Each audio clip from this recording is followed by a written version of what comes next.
Hey guys, welcome to Star Wars Timeline Podcast. I'm very happy to have Mike from Genuine Chit-Chat.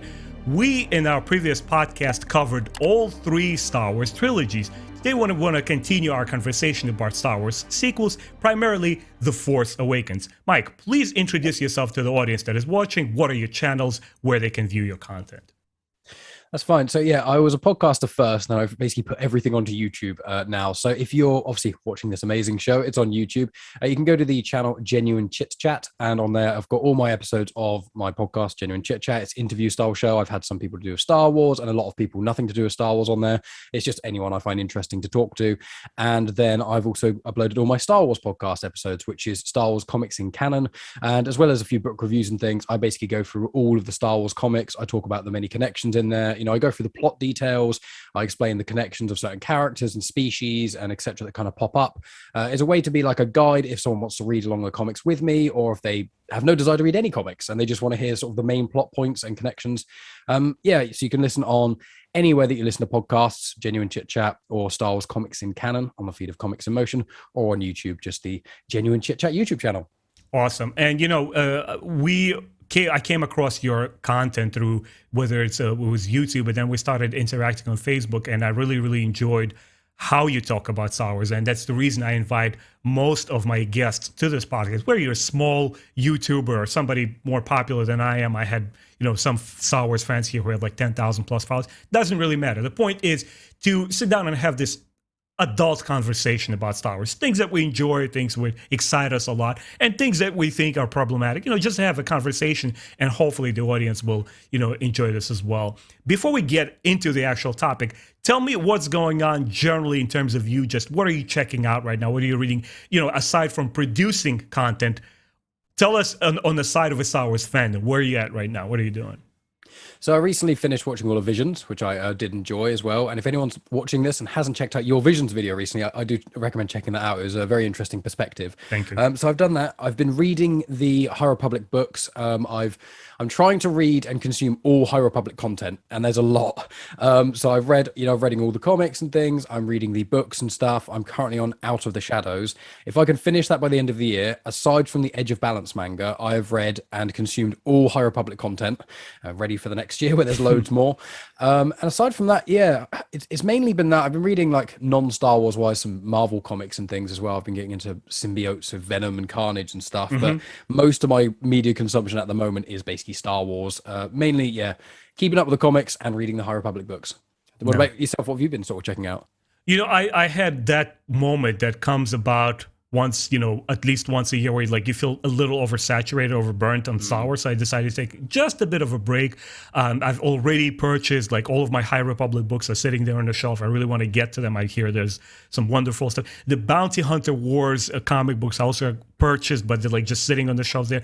I just needed to take a moment. And then I'm slowly just getting back into it because obviously the channel and all this stuff. So I waited actually for my younger brother before he moved out. We had this tradition of watching everything together.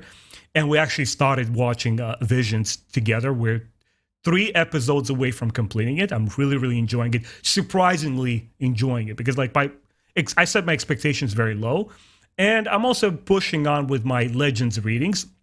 I promised myself that before the end of the year, I will finish the X-Wing series. So I'm right now on the 3rd book, Back to War, which I'm enjoying quite a bit. It's quite lovely. And I'm slowly gonna start getting back to High Republic and all this stuff now that I took a break. It also benefits a lot when you want to take a break from Star Wars. Read other sci-fi or fantasy literature. I'm reading Dan Simmons' Hyperion, which is considered one of the major pillars of 90s sci-fi literature. And I've heard about this book for years. I mean, it's been sitting on my reading list for quite a number of years, and I'm finally getting into it and starting to read it.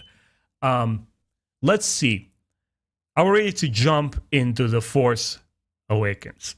I know controversy awaits. No, it's fun to talk about sequels, and I think there will be talked about years to come. It's one topic that will never cease to exhaust itself because we're passionate, regardless of what we say, regardless how positively or negatively we receive this content. We are fans through and through, and these things will always matter to us.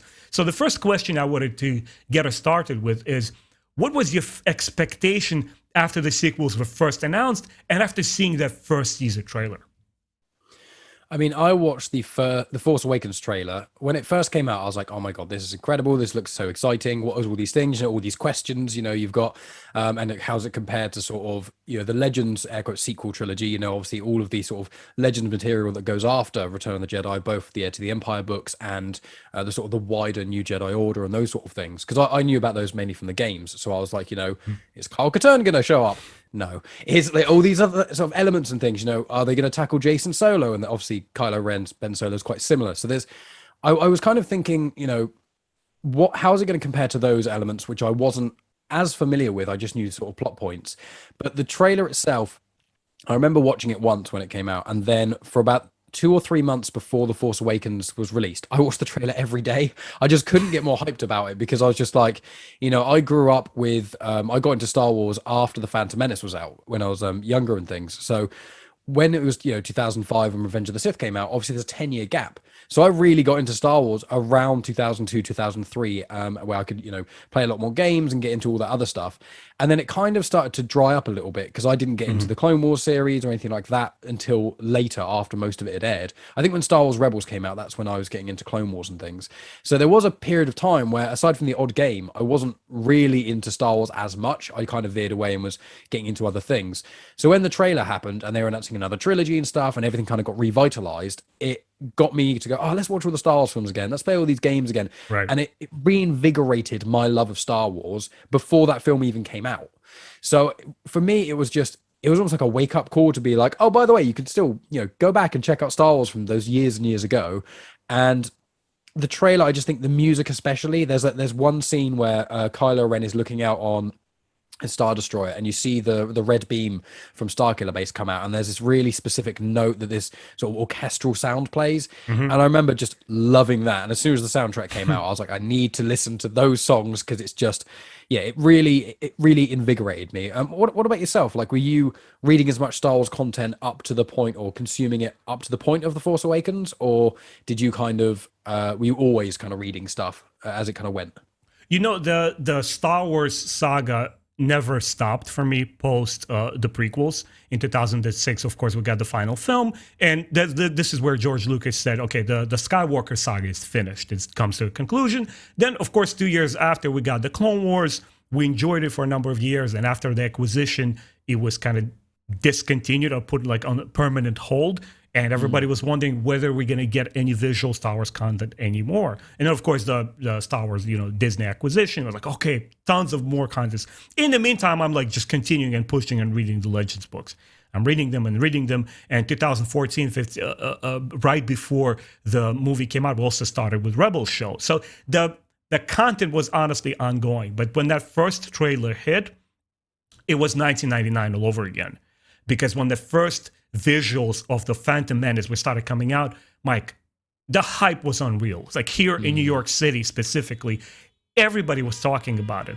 Like a bodega owner or a grandma over here standing on the sidewalk. People were just talking about Star Wars. It was so much excitement.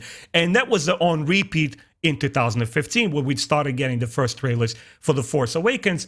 But with it also came a lot of details and announcements and conversations from Kathleen Kennedy, from J.J. Abrams. They were trying to signal to audience what kind of film they wanted to do. And of course, the legacy cast were announced early on. We knew that Han, Fisher, and Ford are coming back.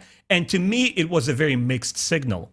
Because on one hand, I was a big proponent of starting from scratch and setting the old content here, that's Legends, and then starting new content over here as canon. I was perfectly on board with it. I'm like, okay, we're going to get something fresh, something new ideas, new content. Perhaps they will hit some of the notes which I always imagined Star Wars would be as a kid in the 80s, when we didn't even know we're going to get prequels. Maybe they will go in that territory and explore it in that way. But I was very, very cautious and on the fence about the announcement of the legacy cast, because I knew from the beginning that it's going to be a balancing act. You could either make or break this entire trilogy based on how the legacy characters are treated. And what I personally wanted was for the older cast not to overshadow the younger generation, the younger cast. Because as George Lucas said, the Skywalker saga is finished. And I was wondering, like, so why bring them back? Just for the sake of nostalgia? And there's actually something else I want to go further on this question. I wanted to ask you, after you saw the first trailer and after we knew that we got the title for the first sequel, The Force Awakens, how did you feel specifically about this legacy cast being reintroduced, this 30-year story gap? And also, to you, was it necessary to continue this specifically with the Skywalker saga? I feel like with the legacy cast, I do remember having some reservations, such as yourself. I was obviously excited because there's the fan nostalgia. It's like, oh, maybe I can see Luke Skywalker on screen again. That could be so cool. But I remember a discussion between me and my friends, and we were talking about like what we don't want to happen is just, the legacy characters overshadow all these new characters, and then it would just be, nostalgia for nostalgia's sake. And I didn't want it to be that element of it, but I was also simultaneously excited. And I was kind of like, I want them to kind of want them to be in it to almost just to introduce these other characters to kind of bridge the gap a little bit. And then once that's kind of happened and established, they kind of do that in a sense where the new characters kind of take their own sort of flight in a sense. They go into their own while the legacy characters are the foundation. And I suspected, they would all probably die by the end of the sequel trilogy. That was an assumption I had.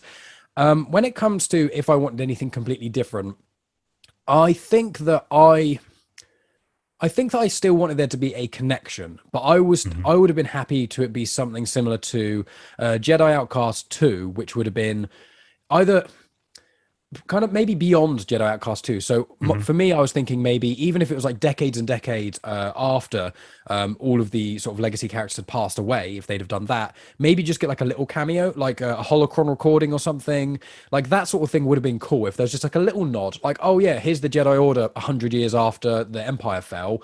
Oh, this is the statue of Luke, and then we've got this one holocron recording that he's got, and maybe something like that. I was kind of in the two minds of it, where I was like, I would have quite liked to see that, but then there was that part of me that thought, this is going to try and be something that's going to get all of the old fans and all of the new fans on board, because obviously how the prequel trilogy really was so divisive, and I was thinking that this could be like a springboard. So if it became the 9 films in the Skywalker saga. Where could they go from there? Because I would really want to see some post Luke Skywalker content in essence. So I would want to see. So I think that when it came out, I was like, yeah, I am excited for the legacy characters. But even if these films, I don't want them to tank, because if they sucked, then it would just ruin everything. But I was just like, if they did well, hopefully it will open the world up a bit more, and Star Wars get invigorated for the screen again. Obviously now we're seeing the fruits of that, because we're seeing all these live action shows that have been announced, as well as some of the animated shows, and obviously High Republic books. So it kind of did, regardless of my opinions on each of the sequel trilogy movies, which obviously we're going to get into and things, I was thinking, as long as they're not a complete disaster, at the very least, it will mean that we get other content. So even if these films aren't that amazing, we'll get other stuff, which was something that quite excited me. It was the reinvigoration of Star Wars outside of the sort of, because Star Wars became a backgroundy thing in a sense, didn't it? Where although the Clone Wars were still going on, and there were still a few books here and there in Legends, and obviously the Clone Wars Legends material was flourishing a lot after Revenge of the Sith, it wasn't in the public sphere of everyone talking about it. It just became this kind of small niche of the internet. And now Star Wars is everywhere again, much to some people's dismay, but to me, I'm very happy about that. Yeah. Yeah, no, the sequels absolutely put Star Wars on the map again. Regardless how we feel about prequels, they also did the very same. People don't realize that at one point there was a drought of material. There was people who were wondering, the fans were wondering, like, hey, is this it? Is this where we put the dot, at the end of the sentence, period, and that's it, no more? I was also very excited about conversation around the sequel trilogy, as much as seeing that first movie, The Force Awakens. And I remember one of the contested ideas was, obviously George wasn't too pleased, too happy that they weren't going with his ideas. And one of the biggest points of argument were that George had the original cast to be there on the periphery and be there as passing on the torch to a younger generation. It's I think some of the info has come out where the roles of Luke, Leia, and Han were much lesser in his versions than what they tried to do. And I'll get into the conversation between two scripts. The second version, the second treatment of The Force Awakens by J.J. Abrams was directly in opposition with George Lucas, where J.J. Abrams said, well, hold on a second. If we have this opportunity to bring back the old cast, obviously the actors are aging. This is our chance. This is our opportunity to give each one of those heroes their due time in one of each episodes, and then they pass the torch. So they kind of almost wanted to share the spotlight with the younger cast. Michael Arndt, the first script writer, the Oscar winner, the person behind such amazing scripts as Toy Story Part 3, he states, and it's on Wikipedia actually, he has some of his quotes. He said, every time he was writing his first treatment of The Force Awakens, he felt that no matter where they introduced Luke Skywalker in the treatment, his presence felt too strong. And right, we're talking about legacy characters here. And he said, no matter what I did with him, he overtook the spotlight from the younger characters. So I wanted to continue this and ask you, did you feel that specifically in The Force Awakens, was Luke effectively used in that film? And did his absence work towards, did it help the story? Did it distract from it? It's funny because one of the notes I actually wrote down for one of the issues I had with The Force Awakens was the fact that Luke was in it at all. Now, the fact they were talking about him and, he's disappeared. We don't know what's happened to him. He's still kind of a legend. But, there's that sort of thing where Rey and Finn talk to Han, and then it's like, oh, no, he did exist. I knew him. And then it becomes this kind of the legend becomes the person. Obviously, we saw what became the legend. Right. And so I liked that aspect of it, them kind of trying to find Luke Skywalker. But one thing I really didn't like is at the end of the film where she found him. I stand by this. I think the film should have ended once Rey and Chewie were in the Falcon and they activated, hyperspace and everything goes. I thought that was, oh, cool, the film's going to end here. And then the next film is going to be them searching for Luke or something like that. But then you're like, oh, it was almost like a post-credit scene, but it kept going. And you're just like, oh, there's another 5 minutes of the film left. And you're just watching it and you're like, okay, Rey's walking up some steps. Okay. Oh, there's Luke there. And then she reaches the lightsaber out and that ends. So I'm just like, well, now you've kind of inadvertently somewhat not ruined, but you set up the next film. Like JJ basically went, no, the next film has to kind of connect to this somehow, which is one of the big flaws. I know we're focusing on the last Force Awakens, but one of my flaws with The Force Awakens and The Last Jedi as a collection was that they're all within, days of each other. Whereas I like the fact with all the other films, there was some sort of time jump. Right. So the fact that Luke Skywalker was in The Force Awakens, I liked the element of him not being in it, being absent, and everyone kind of talking about him and him being, essentially the only Jedi in the galaxy at the time. But him being at the end, I found took away from it a little bit. But I do agree with what the scriptwriters are saying. I think if Luke was in it from the start, no one would have cared about Rey or Finn or Poe or anything like that. So I think 90% of it, very well done. I just always have a problem with that last scene. And obviously, annoyingly, and we'll get on this when we do the next episode about Last Jedi, it then leads on to my least favorite scene in the whole of probably the sequel trilogy, which is Luke throwing the saber away. And I think that wouldn't have happened if the ending of The Force Awakens didn't end the way it did. So what did you kind of think of that element of not only that ending scene? Like, did you feel the same way I did, or were you more sort of excited by just seeing Luke?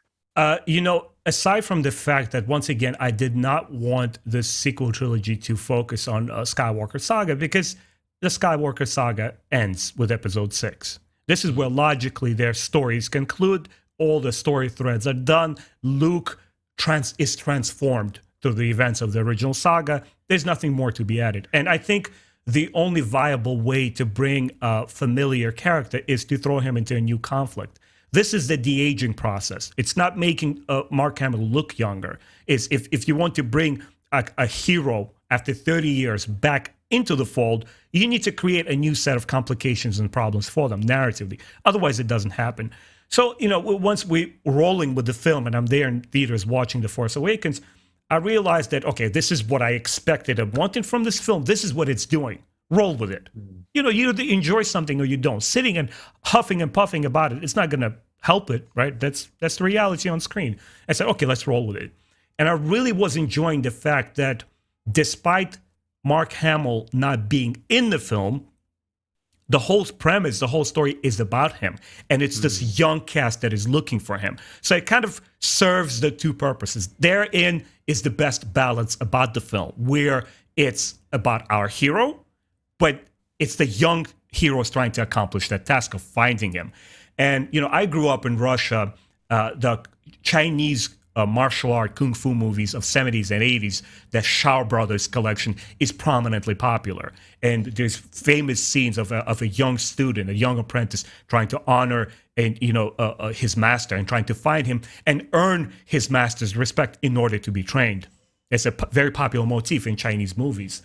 And when we get to that Acto Island and that beautiful evocative music is playing, it became one of my favorite moments in Star Wars. I absolutely loved it. And she's there and the music is there and we just don't know what to expect. Obviously, we know that that scene was also done in collaboration with Rian Johnson because he was already in talks with JJ and he said, okay, well, I want to continue the story in this kind of thread. Could you please film a couple of sequences that I will need for my script? So I think that scene works twofold now in retrospect that we can discuss the entire trilogy. For me, it was very effective because the rest of The Force Awakens felt like a wholesome film.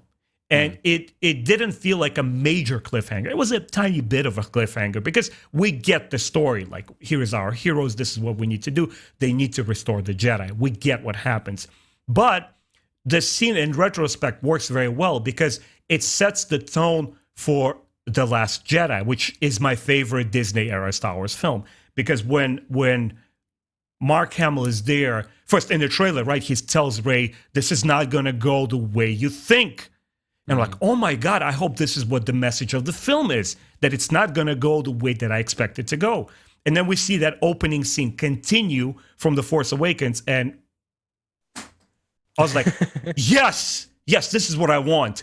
This is not the Luke I remember. This is not the Luke I know. But I want that. I want that surprise. So on that level, it worked for me. Anyway, if you want to add something, please go ahead. I was going to say, I will clarify. I mean, I enjoy all of the Disney era movies and things. I think The Force Awakens is absolutely excellent, but my personal favorite of them all is also Last Jedi. I want to clarify, and I think for the reasons you stated, and I know we'll get onto this in the other episode, but it is because it was so unexpected. There were so many layers to it where you're just like, oh, this is going to happen. Nope, it didn't. Oh, this is going to happen. No, it didn't. I just personally felt that Luke scene at the start didn't work as well as it hoped, but we'll get to that another time. But, it is that thing. When I saw it at the cinema the first time, The Force Awakens, I was giddy. When the crawl came up, I had a massive smile on my face. My heart was beating. I just couldn't be happier. It was one of those just moments in my memories that will never go away. It's just, when I watched all the other movies and things when I was younger, with my dad or anything like that, it was like, I don't remember when I first watched any of those Star Wars films, because I think I only saw Revenge of the Sith in the cinema. I think all the other ones I saw on TV or whatever. But when I saw The Force Awakens, like all my friends who are varying degrees of Star Wars fans, no, not as much as I am, but they all kind some quite like them, some really like them, but we all went to the cinema, we all went and saw that. And the feeling I got from the whole of The Force Awakens was, it scratched the itch in a sense. It really landed in so many ways that I wanted it to. It's not a perfect movie by any stretch, and we're obviously going to get into some of the issues with it. And although, when the film ended, although I love seeing Luke Skywalker at the end, and I was like, oh, that's amazing when I first watched it, it is mainly since we've actually gone the opposite way with that final scene, because the more I watch it, the less I like the final scene. Whereas the more you watch it, the more you like it, because obviously it does work in the sense of the trilogy. I just feel like for me, it would have been cooler if, as I said, when Rey and Chewie shot off into the Millennium Falcon, and then Last Jedi started with them landing on Ahch-To. That's a personal preference for me, because then it would have been a bit more exciting. But then again, I suppose the trailer for The Last Jedi couldn't have had Luke in it because that would have spoiled it. So I do understand why the filmmakers chose to do that way. But yeah, I really... Force Awakens, it was just nothing like even though I loved the other films and seeing them in the cinema, there was nothing like the feeling I got watching The Force Awakens in the cinema for the first time. Like, nothing will top that. Yeah, I think we'll get into it. I've prepared one of the questions, but my initial gut feeling after the credits roll was nothing but positive. I was like, I was able to breathe out, and it's like, okay, so it wasn't perfect, but it's a competent Star Wars film. Holy wow, man. But we finally got a movie that I'm proud of calling Star Wars. And, again, in that pre-release conversation, which I'm very curious about, there was a lot of directors that were being circled around. There was David Fincher, there was Jon Favreau, even Guillermo del Toro, Mexican filmmaker. He was also in talks. Matthew Vaughn was among them. But we got, obviously, J.J. Abrams, and I wanted to get your thoughts on what directors you personally wanted to see, and were you happy with J.J. Abrams, and was his resume of Star Trek 1 and 2 Into the Darkness a good indicatives of what this movie could be like? When JJ was mentioned, I was fairly neutral. I'd seen the Star Trek movies. I'm not the biggest Star Trek fan. I've seen those three movies. I think they're pretty good. I think the first two are. I think the second one is probably the best of the trilogy. I think the third one's probably the worst. But I think they're good movies. But when I saw them, I was like, well, he's definitely going to get the visuals right. Star Wars, there's so many layers of Star Wars that you've mentioned this in a lot of your videos, especially your recent Vision one, where it's like, the lightning in the bottle sort of mention that Mark Hamill mentions. You've got to have the world building, you've got to have certain visuals, you've got to have that music, you've got to have certain layers that make up, there's not one thing that makes Star Wars, there's multiple things. And I think when you watch Star Trek 1 and 2, you really see that JJ understands world building and visuals at the very least. And so I was like, okay, well, those two elements of it, I'm fine with. The thing I was worried about, which I was unfortunately correct about, was J.J. Abrams, in my opinion, doesn't end things very well. Not films. Like when you have long stories, I don't think he was involved with the entirety of the series Lost. I have not seen all of Lost, but several of my friends have, so I know generally it was started off great, and then it just kind of trailed off because they didn't know what to do with it. Star Trek, I know he didn't really have involvement with the third one as much. I think he was just a executive producer, but the third one is the weakest. So it's just this thing of, I was like, okay, JJ's making the first film. He is brilliant at starting things. As long as he doesn't make the last film, I'll be happy.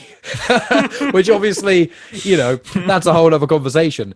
So I was fine with that. Aside from the Star Trek movies, and there's one or two other things of him I've seen, but I hadn't consumed a huge amount of his content, so I'd seen enough. So I was like, I doubt he'll do a bad job. It was just one of those things where, although I do enjoy the Phantom Menace, because obviously we spoke about that in our big trilogy discussion, I think The Force Awakens is a better movie than Phantom Menace. And I think that my worry was, I don't want this first film to do what, that Phantom Menace did. In the end, it was basically Last Jedi. Rise of Skywalker did it anyway. But we were just like, we need this film to really land with as many people as possible. Yeah. So with JJ, I was like, that's fine. When it came to other directors, I wasn't overly sure who could take the mantle, because it's such a weight to have. Like David Fincher, he's one of my favorite directors. I absolutely adore Fight Club and Seven and Gone Girl. Like, I love all of those movies. And I was like, I would love to see a film of his, a Star Wars film, but I feel like it would have to be quite a darker film. Like if he made, old Sith Wars, or if he'd made Solo or something like that, like something about the underground and the like thugs and the kind of a lot of crime. I think he would have done that well, or some sort of really dark film. And I think this trilogy couldn't have been as dark as David Fincher probably would have wanted to take it. And I feel similarly with Guillermo del Toro. Like Guillermo del Toro, he made Pan's Labyrinth, which is an incredible movie. Incredible. I love that movie. Yeah. It's one of my favorites. And Guillermo del Toro does such incredible visuals. Hellboy, Hellboy 2, Blade 2. They're some of my favorite films ever. And the world I'm right there with you. Yeah, and it's like, especially Hellboy 2, like when you go into the underground world and you see all those things, that just made me think of Star Wars when I saw that. I was like, look at all these things, like the attention to detail of something being in shot for like 1 second and them having full prosthetics on just to create this whole character who you only see for a second. So I was like, Guillermo del Toro would be excellent at the first Star Wars movie in the realm of, to compare it to probably the Mako, the scene on Makedana in Mars's castle, that to me is very similar and reminiscent of the scene in A New Hope when they go into the cantina, where you just see all these crazy species and things. Right. And so I think that Guillermo del Toro would have done an excellent job at the world building, probably better than, I would argue, JJ in a sense, because he's got so many cool ideas. But Guillermo del Toro is not that consistent, in a sense of, he's got a lot of amazing movies, but he does have a couple which don't quite hit the mark. They go a bit too off the rails in a sense. They're a bit too weird. And I like weird films, but some of them just didn't land. And once again, it was one of those things where I think JJ was a very safe option. Yeah. I think that he was a good choice because we needed the first in the trilogy to be safe. Would I have wanted Guillermo del Toro, David Fincher, maybe to do some of the other films? That could have worked quite well. I think maybe if David Fincher did the Rise of Skywalker, that could have been a very cool, different film, but when the film kind of was released, there wasn't anyone that really shot out to me, because I was just like, I wouldn't want to put the burden of a new Star Wars film on any directors I like. Because if it was someone who I love, like I love Quentin Tarantino, I do not want him making a Star Wars film unless it's like a, you know, like a gunslinging kind of film or something like that. I wouldn't want him making a main episodic Star Wars film. Right. And I was just like, I don't want anyone that I really like to make it, and then they make a terrible movie and ruin their career from it. That was a worry as well. Yeah. Like, did you have anyone like specific in mind that you would have loved to have made the first film? Yeah, I did. J.J. Abrams wasn't my first choice and my favorite. I knew he was going to do a competent job. You know, he's a decent crowd pleaser, kind of like popcorn blockbuster filmmaker. And I did enjoy Star Trek 1 and 2. You know, I'm a huge Star Wars Trek show. I've seen all of the shows. And he kind of does like the best moments montage of like, hey, let's put all those parts together. Let you do like an overture to Star Trek in one film. But I really enjoyed his Super 8. I thought it's one of the most wonderful movies that pays homage to like those 80s adventure movies like Goonies. I think it's his best work to date. And I wanted more from him of that rather than that Star Trek kind of like paying tribute to Star Wars. Because, again, I was very confused by the signal when he was saying that he wants to reintroduce Star Wars to a new generation of fans, and thus it needs to be familiar. And I asked a question, well, hold on a second, who are you trying to reintroduce it to? All the kids know Star Wars. All the adults know it's the most popular cinematic franchise in history. There's no reason to go back and try to repeat the same threads. I wanted, and I don't go into Star Wars for seeing, you know, action, thrills, or lightsabers. I am always there first and foremost for the story, and I want it to be interesting and original. And there was one specific director in mind, and it's Matthew Vaughn. After he directed X-Men First Class, which came around at the same time, and I used to manage a comic book store here in New York City at the time, and I'm a huge X-Men fan. It's probably my favorite comic book of all time. And what I really enjoyed about him is I never understood the comic book fans' need to have their favorite stories replicated on screen. Like, say, letter for letter. Why would you want that? Why don't you create something exciting and new? And this is every storyteller's incentive is, if I'm going to take this IP like X-Men, I want to have my own contribution to it. And Matthew Vaughn, specifically with the X-Men First Class, what he was able to do is he understood the source material. He took all of the characters and he understood what makes these X-Men special. It's not their powers or abilities or that they look different or that Storm is an African-American with a blonde hair. It's not about that. It's the core ideas, it's the heart and soul of that story of what Stan Lee was trying to tell us, is that treat people who are different the same, that there's these anxieties that come with you when you're a young adult and you're going into society and all of that jazz. And he was able to make X-Men First Class both familiar, demonstrating how well he knows the source material, but make it fresh again and retell the origin story in a way that it's exciting and fresh and new. And I avoided him because I wanted Star Wars to continue rather than repeat the same circles. So, you know, and I think J.J. Abrams delivered what George Lucas stated after he saw The Force Awakens. And he said, well, I think it's the kind of movie that fans will like. Yeah. And unfortunately, I think it both works and doesn't work for the film because I wanted to see something different. Other friends that I conversed to personally, who were there in the 1977 and they saw the original film, they said, oh my God, The Force Awakens is perfect. I couldn't have asked for a better film. And I asked them why. And the answer always was, it feels like Star Wars. So what do I know? If J.J. Abrams was able to hit those notes that so many original fans responded to, more power to him. It just personally wasn't my 100%. I enjoyed the film, but I hoped for it to be something more. Yeah, it's interesting you say Matthew Vaughn because recently I found out that Megan, my girlfriend, for listeners who don't know me personally, I've seen, you know, I've grown up with watching this Spider-Man film and, you know, films and the X-Men movies and all those sort of stuff. So when the Marvel Cinematic Universe came out, I was all in already. Whereas Megan wasn't. She didn't watch those films growing up. So recently we did like a whole X-Men rewatch.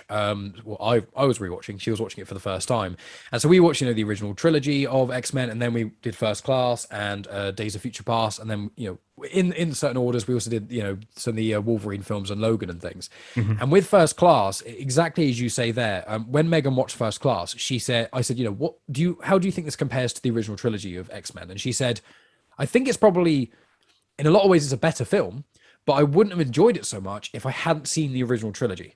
And I think that's exactly what The Force Awakens not only did in a lot of ways, but needed to do, in a sense of you can enjoy both First Class and The Force Awakens without ever seeing the original of that franchise. But if you have seen the original of the franchise, it will make it substantially better. Megan was saying that when she watched First Class, it was like, with Magneto and Xavier specifically, because she was already bought into their stories, she didn't need to be bought in quite as much. So when they were talking about the origin, she was already interested. And that's kind of similar with The Force Awakens and things. When you already know about Han and Leia and Luke, you're already bought in. But they do it in such a way where if you're not, for a lot of the new generation who sort of kids these days now, a lot of them saw Force Awakens before any of the other movies, then it's that kind of layer of you have to angle it in a way that familiar fans will still be happy about it, but new fans, they'll have enough information so they'll understand what's going on, while you also try to intrigue them in a way to go back so they want to find out the other stuff. Yeah. And I think that Matthew Vaughn would have done that very well, because I think also, especially with the Kingsman movies, which I really enjoy, I think Matthew Vaughn's humor is very, very good. And I think with Star Wars has always had humor. And, it's not like, there's not necessarily jokes. There's not like laugh out loud sketches or gags. The Last Jedi has slightly more of that. But generally, especially with the original trilogy, there aren't overt jokes. It's just Han Solo would just say a funny line, just sarcastically to someone, and it would just make you giggle. It's little layers of that. And I think that with Kingsman especially, it shows that Matthew Vaughn really had the capabilities to be able to do that, where you can be funny, but you're not making jokes. And that is something I think the Star Wars, especially the prequels, really suffered with, because there's not really any jokes in the prequels apart from Jar Jar being annoying. And it's just slapstick. Yeah, exactly. And I like slapstick in the right way. There's plenty of slapstick things I like when I'm going into a film expecting slapstick. If I watch a Mr. Bean movie or Mr. Bean series, I'm expecting silliness and things. When I'm watching Star Wars, I'm accepting a level of silliness because obviously the concept is quite out there, but not the slapstick element of it. And I'm curious, do you think with Matthew Vaughn and the humor of it, do you think he would have done a good job with the humor? Is that part of the reason you would choose him as well? You know what? Not specifically. It's something that I honestly have not thought or analyzed a lot about the humor specifically. Is just I felt that Matthew Vaughn would have been more cognitive of where to take it next, rather than repeating the familiar threads. And now, analyzing The Force Awakens in retrospect, I realized, first of all, I gave J.J. Abrams a lot more credit, because trying to find your calm in the middle of a storm, trying to complete a script, which I think he had like 5 months to finish. They were still writing a script as they were filming, and he had to enlist Lawrence Kasdan, right, the script writer of Episode 5, Empire Strikes Back, in order to complete it. I don't think under the stress and Disney trying to push him to release it in May, and then he said, guys, I need until December. In no way I can submit a competent film this early on. I think he did a decent job, because when I extract my personal opinion from it and look at The Force Awakens with the eyes of a 6-year-old who doesn't know what Star Wars is, he's not going to find all those similar plot lines, like the droid with the secret plans and the Death Star, this globe of a secret weapon. It's all new to them.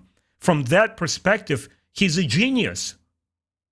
Again, we are jaded, we're adult, we have all sort of prerequisites and opinions and ideas what Star Wars is or isn't. But with somebody who's looking at it with the virgin eyes, or let's say you have a girlfriend who doesn't know what Star Wars is, to her it would be all new content.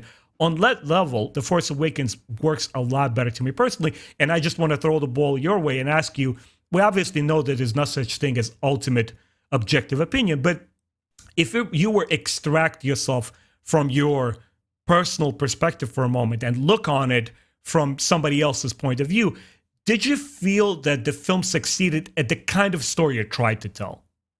Yeah, Yeah, I do. I think that The Force Awakens, I would describe it as I've mentioned it as being safe, but it's also probably the most compatible of the new Disney films, I'd say, for Hmm. anyone. I think of all, I mean, I like, as I say, I like all five of the films. Obviously, the normal three and then Solo and Rogue One. I think they are all really good in their own ways. I love all of them in varying degrees. But I think that The Force Awakens is the one that if you showed all of those films to like 100 people, The Force Awakens is the one that is the highest percentage of people that would respond positively to it. And Hmm. I think that's what he needed to do. So I would say in that regard, yeah, I think that there's not really, I don't think there's any Star Wars fan I know personally who has seen The Force Awakens and hated it. Now, I know Star Wars Right. fans who hated The Last Jedi and Rise of Skywalker and Solo, but I don't know anyone who saw The Force Awakens and hated it. I saw a couple of people who said it was okay, but from everyone that I know, the lowest rating of it was, yeah, it was all right, all the way up to it was phenomenal. And I Right. think that that's what you had to do. You had to not say it was the greatest Star Wars film ever, but as long as you got the majority of people on board, then you would succeed in being able to, push for the next few films. And that's exactly what he did, I think. It needed to be safe, Yes. for better or for worse. From in my personal opinion, for worse, because when you have something like Logan come aboard and Oh, what a film. compose, Love it. So it's good. it's the best comic book to film adaptation. It's, as I mentioned before, it was a serious piece of art cinema sold to us as a blockbuster. That's all it was. 100%. It's so much more than just a comic book movie. And I felt that Star Wars today would have had a lot more impact if it was bold in those kind of ideas and decision making. And I don't think I would have enjoyed George Lucas's version as much if he tried to also continue the Skywalker saga. I don't care who's attached to it. I Again, for better or for worse, it needed to be safe, and safe it was. And it looks like, in a greater scheme of things, it was a crowd pleaser. And Yeah. that's maybe the kind of, maybe it was even important for the first movie to launch like that and that kind of like aesthetic, in order to ask the question later. It's like, hey, is this all that Star Wars can be? A blockbuster crowd pleaser? Can it elevate itself to the point of where you have a 20 plus year franchise of the X-Men films, and then there comes along Logan, which says like, okay, we've done this, we've done that, guys, I'm gonna hit you with the heavy guns right now. I'm gonna give you a movie which starts concerning you here. It's not gonna be cool Wolverine on acid, his claws are, and his Wolverine unleashed. I'm gonna hit you with the emotional stuff. I'm gonna hit you with a process where you see Wolverine dying and confessing to his daughters, like, hey, this is what it feels like to be a dad. That scene broke me, man. It's like you were looking, like, I cannot believe what I'm watching on screen. And it was a unanimous impression from like 10 plus friends that I had in that seat row in theaters. People just responded to it like, hey, you don't have to be a Star Wars fan to be blown away by this stuff. Even the action sequences themselves. Remember that scene where Logan is trying to go up that a hotel to get to Xavier and the girl, because all of these mercs are after them, and Xavier demonstrates that power. He freezes everybody up, and Logan is going through these guys and he's killing them one by one. It's not a fun scene to watch. It's immaculately done action sequence, but he's elevating the action there. He's elevating the violence and all that crazy stuff in order to create something here. And I feel that Star Wars is lacking that. Even in The Last Jedi, which I like, it's lacking that kind of bold filmmaking, which makes cinema timeless, which makes storytelling timeless. You know what I'm saying? Yeah, I see where you're coming from. I think that Star Wars fans like yourself or like myself, who not only watch the films but also played the games, read the books, comics, and the expanded content in a sense, I think for those fans, if you had a film that was as bold as Logan, Yeah. you would have really, really hit the mark with all of those. I think that the thing is that if you'd have started a reboot after, especially after the prequels, I worry that if they'd have made a film that was as hard hitting and as appealing to people like you and I, that I feel like a lot of the more casual fans potentially wouldn't have been so connected to it. And I think that, like, I would love to see a Logan-esque film like Star Wars, as in, what I'm hoping for is that, you know, I know Taika Waititi isn't going to make a film like Logan, but like he's going to make a really weird, off the wall, crazy Star Wars film. He keeps telling people online that he's going to ruin Star Wars. That's exactly what I want. I want it to be weird and different and risk taking. And I just think that although The Force Awakens is not my favorite of the new Disney films, I do still really enjoy it. But I feel like if it was anything other than safe, it probably wouldn't have done as well. And I feel like if that was the case, we may not have got The Mandalorian. We may not have got the Clone Wars reboot, Series 7. We may not have got, you know, a certain other content like the Ahsoka series that I'm very excited about. Like a lot of these other elements, I don't know if they would have come out if you made a film that was as bold as Logan, but say 50% of the people who saw it would have loved it. And then the other 50% would have been more on the fence. You know, I don't know if you could have a film as powerful as Logan that could appeal and grab, say, children. And I think that's part of the thing that obviously funds Disney and also Star Wars is merchandise. Even in, you know, when the original Star Wars films came out, one of the big things that people loved about it was being able to get the action figures, and every character had a name and all these sorts of other things. And whether you're an adult or, you know, a child or anything, the merchandise was a major part of that. And I think that with Disney's hands in it, they had to have that merchandising element to it. And I think that if you didn't have it appealing to certain younger audiences, it may not have done that. So I would have wanted, me personally, I would have loved that. But I think that if I put my business hat on and I was working on that film, I probably would have had to have gone with the more safe option, if you know what I'm saying. Yeah, it's a business at the end of the day. It was business for George Lucas. It's business for anyone who invests money into the story they want to tell. And I think you make an absolutely awesome argument. I've heard it before, and I actually wholeheartedly agree. But I have a counter argument to that. Joker, it's not made as a blockbuster. It's not made as a crowd pleaser. It doesn't have a DNA of a film that is tailored to generate revenue. And yet it made over $1 billion in theaters, and it's an M-rated DC film. Yeah. Why? Well, I think a lot of it was probably the buzz around it. I mean, Joker is, apart from Darth Vader, I think Joker is the most prolific villain in history. Because, you know, he's been around since, you know, the first ever Batman issue, and that was like over 80 years ago. You know, he is the most prolific. I'd say if you show like people in the street, the two villains above all else that relatively everyone would recognize is the Joker and Darth Vader for two slightly different reasons. Yeah. So I think that it's almost like if instead of episode 7 came out, they made, and I wouldn't be up for this necessarily, I don't want this, but if they made a Darth Vader movie in the style of Logan, then I think that you might have got the same pull. But I feel like because the name is attached, just the word Joker, if you'd have released the Joker and it hadn't been called Joker, it hadn't been any ties to DC, it was just a film that was about a man who had just, you know, went on a downward spiral, basically.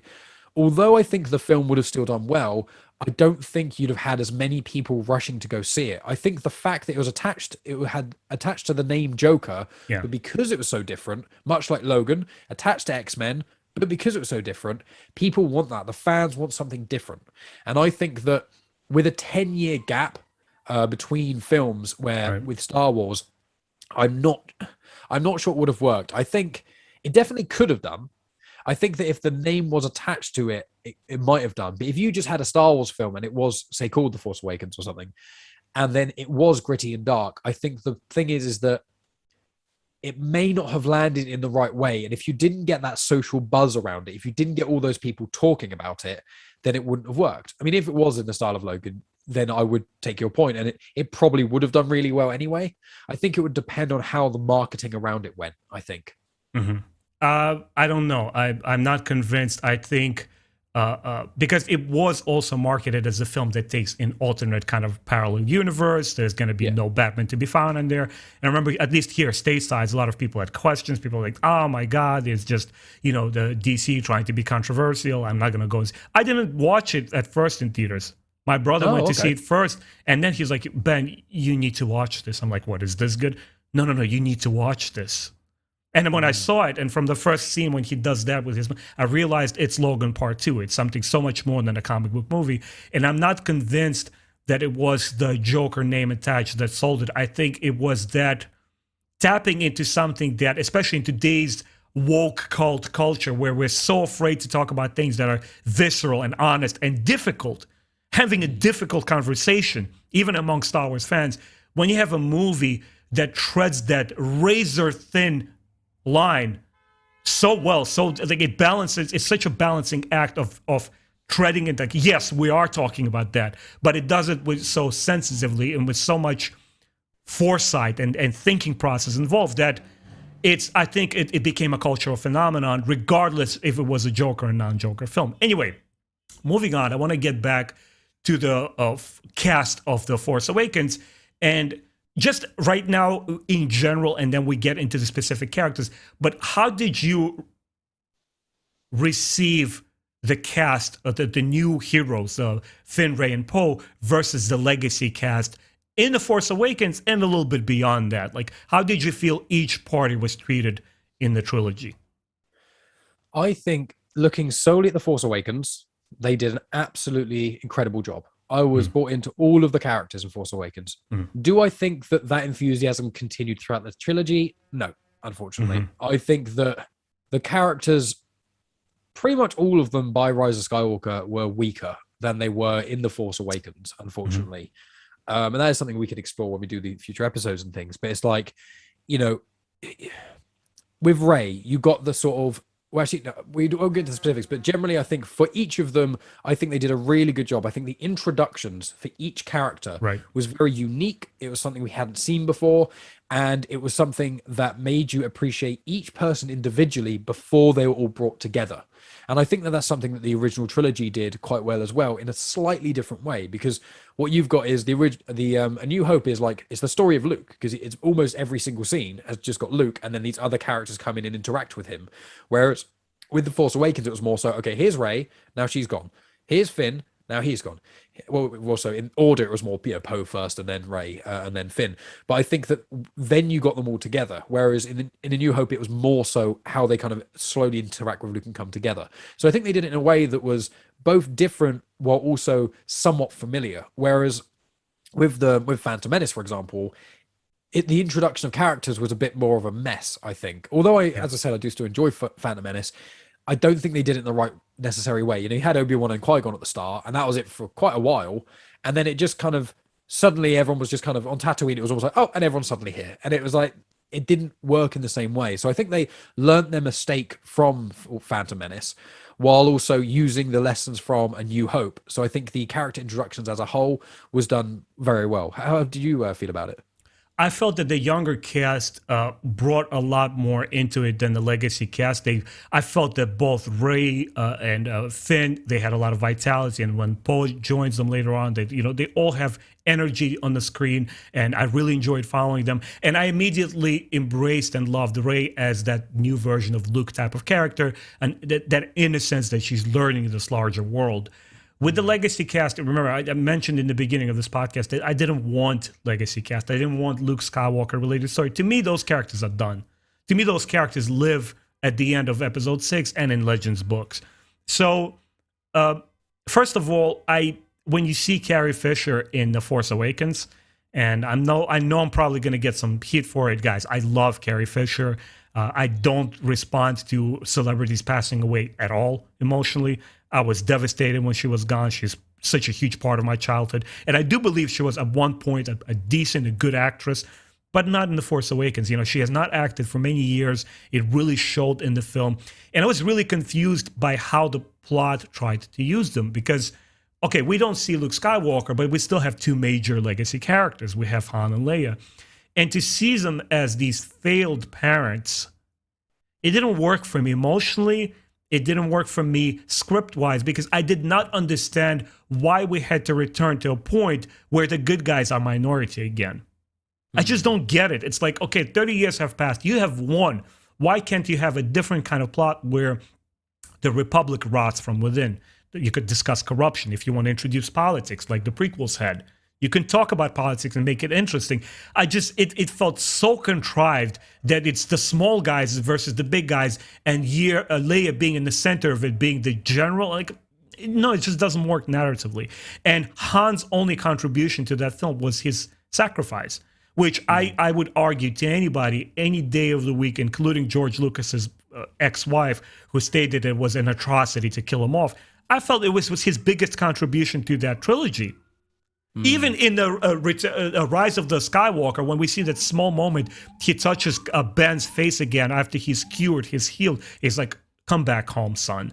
I felt it was Han's most crowning achievement. And in that moment, I saw the real Han Solo. That's what he would do. He has changed as a person. He's not that loner that we saw him in the original trilogy. He puts his life on the line for his friends. And that's exactly what he does to his son when he says, Dad, will you help me to accomplish what I need to do? And he says, yes, son. And I believed that line, that dialogue, when Harrison Ford read it. I was like, yeah, he's ready to sacrifice himself. He's willing to give his life. To me, that was the only motif that worked. And the rest of it just didn't. I was like, I could have done well without the legacy cast. That's interesting because I feel differently towards that. I mean, the Han Solo scene, I agree completely. I think that Han Solo scene with Kylo Ren, from the moment it starts to happen, you can feel it coming, but you really hope it's not coming. When you're first watching, you're like, the light's going dark. And then obviously the imagery is incredible. When the sun goes out because Starkiller Base takes all the light out, and then there's just the red light on the side of Kylo Ren's face. And then, the lightsaber goes off, and then you think he hands the lightsaber to him, and you think it's going to be fine, and then it activates, and it's that hand touch, and then he falls. It's just, that's beautifully incredibly powerful scene. Love it. Incredible.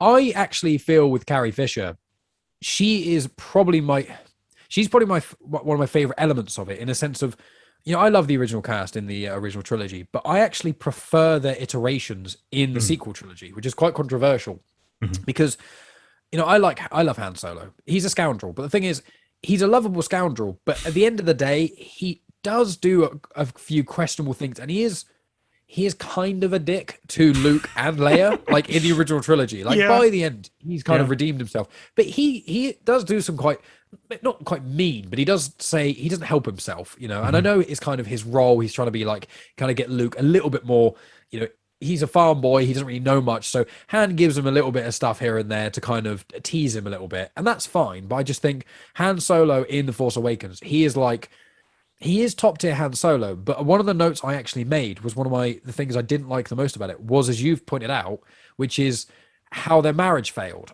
It's still, I've read other content and things, and nothing seems to really explain why. Like, I know the answer is because Ben became Kylo Ren and went off, and their marriage couldn't take it. But it's just like, to show Han willing to make the sacrifice where he's literally willing to die in the hope to try and save his son. Surely if he's willing to make that sacrifice, he would have stayed with Leia to try and get to that point. Like, why would you leave the New Republic, and why would you leave all these things behind and then come back for that thing without a mention? Like, if there was like one line of throwaway dialogue and he said something like, I've been away for too long, I realized it wasn't the right thing to do, I need to redeem myself as a father. If he just said something like that, it would have made it work. But I agree with you in the sense of, it was a bit jarring. It's like, oh, Han and Leia aren't together. Why? And it just, oh, our son went bad. It's like, is that really a good reason to split up? Surely that's a reason to stay together, even more so, rather than Han, selling Rathtars to gangs and things. And it's like, one thing I noted down was the timeline, in a sense of like, when Kylo Ren went from Ben Solo to Kylo Ren is a little bit vague. And I know Star Wars has always been a bit up in the air when it comes to timelines. I think of Dagobah is a very prime example of that in Empire Strikes Back. But I was just like, well, how long ago did Ben turn? When did Leia and Han break up? Yeah, they seem to be just completely fine not getting back together again, but when we're reunited in Force Awakens. And it's that thing of where you can't tell how long they've been apart, and that part did jar with me a little bit. But I will say that I think Leia in the sequel trilogy, not as much in Rise of Skywalker for obvious unfortunate reasons, but I think that she plays a very powerful role, and I like seeing the fact that the characters have matured. And I think that in isolated instance in the sequel trilogy, seeing Leia as a general on things doesn't make a huge amount of sense. And there's a book called Bloodline by Claudia Gray, which is really cool, and that explains it a lot more. But I play that same thing of, you shouldn't have to have a 300 odd page book to explain how one character acts in a film. The movie has to work on its own. Yeah, exactly. It needs to add additional content, needs to add to things, not that the film has something missing and this extra content fills that gap, which is unfortunately something I think the sequel trilogy suffers from a lot. Yeah. There's another problematic or big topic that I want to discuss with you is, we talked about the heroes, we talked about the main prime storyline. let's talk about the villains a little bit. You know, we had the First Order, we have Kylo Ren, we have General Hux representing the new military order, and we have Snoke. Like, what were your thoughts on them in The Force Awakens? So in The Force Awakens, love Kylo Ren. Kylo Ren, I'd say, as a whole in the sequel trilogy, is probably my favorite part of the whole of the sequel trilogy. Although his turn at the end was a bit predictable, but I've got many, many, many thoughts on that, which we'll have to save for the other episode because I'll be here all day otherwise. But I think the introduction to Kylo Ren was great. I like the fact that they were mentioning about him wanting to be the new Darth Vader in a sense, and him trying to live up to that expectation. And when you find out that it's actually his grandfather and things, I think that worked quite well. And I like the fact that his lightsaber was, an unstable crystal, and it reflected on him as a person, and he was kind of torn. And that's a theme that goes throughout the sequel trilogy. So I loved Kylo Ren from that first episode from Force Awakens. I thought Hux was excellent. One of my favorite scenes in the whole of Star Wars ever is when Hux does the speech to the First Order. And obviously it's very much the Nazi imagery where they all put their arms up and there's the very big red symbol behind him. Yeah. And he goes, "This is the last day of the Republic." And then the beam shoots out. I was like, that is just cinematic brilliance. You've got the actor Domhnall Gleeson, who's incredible. The emotion in his voice, you can see the sort of the passion and the strain in him, like yelling that out to people. I love that moment. And it really reflects like the anger and the passion of destroying whole star systems with another basically Death Star again. I really like those elements. Snoke was the only part that I really wasn't sold on. And that's one of the reasons I enjoyed The Last Jedi so much, is because as soon as Snoke was in it, I was like, this is just Palpatine. I didn't predict it was Palpatine, and that's another flaw I have with Rise of Skywalker. But I was just like, I don't want some big, old, super strong dark side user who is telling this basically Darth Vader copy what to do, and he's got this big plan and he's more powerful than everyone. I don't need another Palpatine. He's gone. He's, in theory, he's gone. He's dead. Let's leave him. Let's have another original character. I think aesthetically he looked cool. I think Andy Serkis did a great job with him, but I just think him as a character, he was too similar to Palpatine, and it wasn't in the way I just didn't want another Palpatine. I had no desire to do that. I agree. Yeah. So what about you with the three characters? How did you kind of view them each? In general, I thought the movie's biggest flaw, aside from the fact that it felt too familiar, were its set of villains. First of all, I did not believe the First Order at all. It's not competent. They didn't feel menacing. And the performances of the actors just didn't land for me. Because when you see the Imperials in the original trilogy, which obviously also are portraying the Nazi Germany, there's this military standard and regalness about them. And when those actors deliver the lines, when they talk about in the conference room in episode 4, and Tarkin says that the Emperor has disbanded the Senate and they're discussing how they should use the Death Star, you believe every single line where they're giving reports to Darth Vader. Those British actors are phenomenal. I think they added so much to that impact of the entire trilogy. Here, every time you hear a First Order general or Hux or anyone else talk, they're just barking orders. Like, the performances don't land. And that specific scene where you're talking about when General Hux is standing on top of the Starkiller base and he's giving that speech, it was grating to me. It was so annoying. I did not believe it. He's just standing there because I love Domhnall Gleeson. He's a fantastic actor. I loved him in the previous movies that he's done. He was awesome in this movie, the Elysium. Right? He has a bit there. He's like this hacker. And I was really excited to see him in this movie. And I'm like, what are these guys? They don't feel intimidating. They don't feel competent. And he's just standing there and barking. What a far cry from what the original trilogy had. Snoke, I'm pretty much 100% with you there. I felt like he only distracts from telling us more about Kylo Ren. He's just there. He's a familiar old guy who's sitting there and swaggering around and telling everybody from his dark, secret Sith base what to do. And I didn't like him visually at all. I thought he was so uninspired visually, and design, just because he's all CGI, and she's like, okay, he has a severed face. I'm like, whatever. Away with this scene. Let's focus more on Kylo Ren. Now, with Kylo Ren, I have a very two-sided kind of like impression of him. On one side, I absolutely love the fact that he is a damaged boy inside. And credit goes to Adam Driver. He carries that role through all three films, and he's probably the most well-rendered, well-fleshed out character in the entire trilogy. Even though I gravitate more towards Rey, I think he's the most effective character in the films. And it works to his advantage that he has this past where he didn't live up to this glorious Skywalker name, and that's what brought him down. Because how many celebrities cave under the pressure of carrying the last name of their famous, like a daddy was a famous singer or actor, and so forth. That's understandable, and that's a theme that carries on in the Legends books as well, when we have the Skywalker family also suffer from that same legacy. That works. But for me, he was sabotaged a little bit in that introductory scene where he has this little exchange with Poe Dameron, and they make light of each other. He laughs at Kylo Ren. I'm like, from that point forward, Kylo Ren never feels intimidating. He never feels like a villain. He feels like a tragic fallen hero, which I'm fine. But I wish that film in general had a lot more menace to it. I feel that the stakes were never high enough because the First Order doesn't work. They're just buffoons. They're just barking orders. Charge the guns. Like, yeah, obviously they know they got to charge the guns. Why are you yelling it at the screen, at the audience? Why don't you discuss strategy or something like that? You know what I mean? And it just didn't work for me as well. I felt that what was the biggest flaw in the movie. Yeah, I see where you're coming from. I mean, although I stand by, I really enjoyed Domhnall Gleeson's Hux, and also I really enjoy, obviously we both agree with Kylo Ren and with Snoke. Although I will say, I think Hux got completely ruined in Rise of Skywalker, but once again, that's for another conversation. I do think with the First Order, it was always something that it didn't quite sit with me that well. I mean, they've tried to explain it a little bit in additional content, like in the Aftermath trilogy, which are quite cool, and then Bloodline once again, and there's a couple other bits and pieces around. But it did always come to me, I was like, how has someone who is basically the same as the Empire, which the Empire obviously was it was the Republic that was already there that slowly twisted into the Empire, which obviously is what Bad Batch is talking about and things. And because of Palpatine's manipulation and years and decades, and him being such a powerful Sith Lord and manipulator, all these layers to it that are all about the sequel trilogy and the Clone Wars and things, all of that culminates to the Empire being ultimate control, because when you've already got an establishment controlling everything, like the Republic, you only need to tweak a few things here and there, and then it works.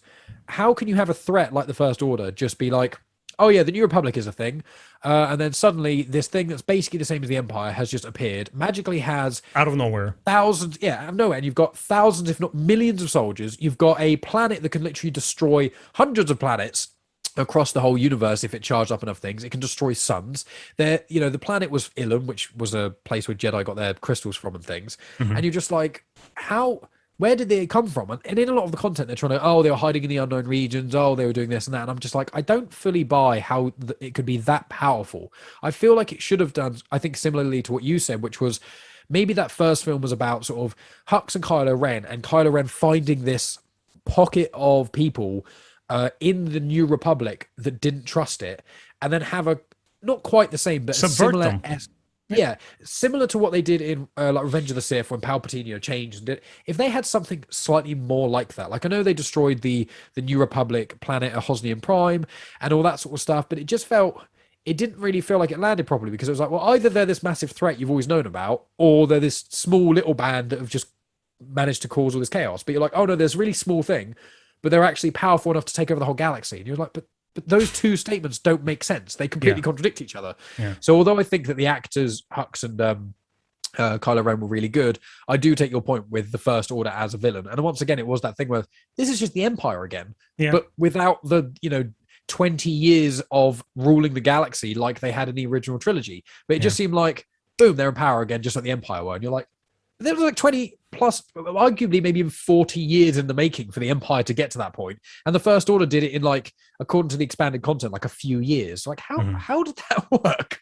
That is something I do agree with you completely. Yeah, it's you have Hosnian Prime and 5 other planets, like an entire star system. And obviously the New Republic is celebrating new peace.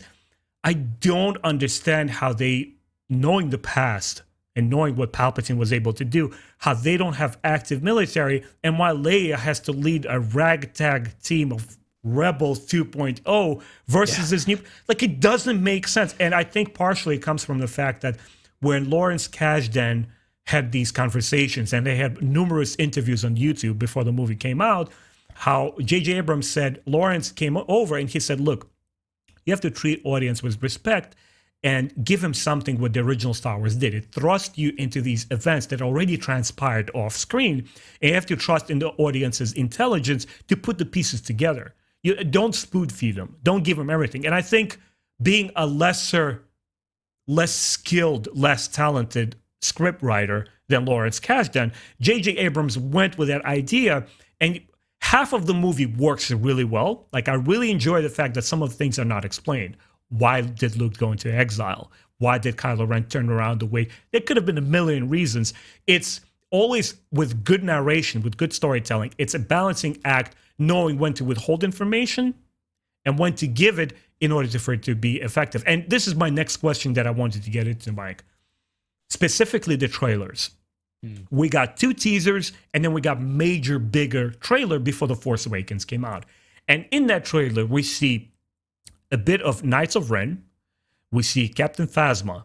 We see Luke Skywalker, right? He's there stretching his hand to R2-D2, and we see the burning temple, and we see Finn with the lightsaber. So you have all of these imagery being thrown at us in the trailer, and it's not our fault to start deducing what kind of film this is going to be based on the trailer, correct?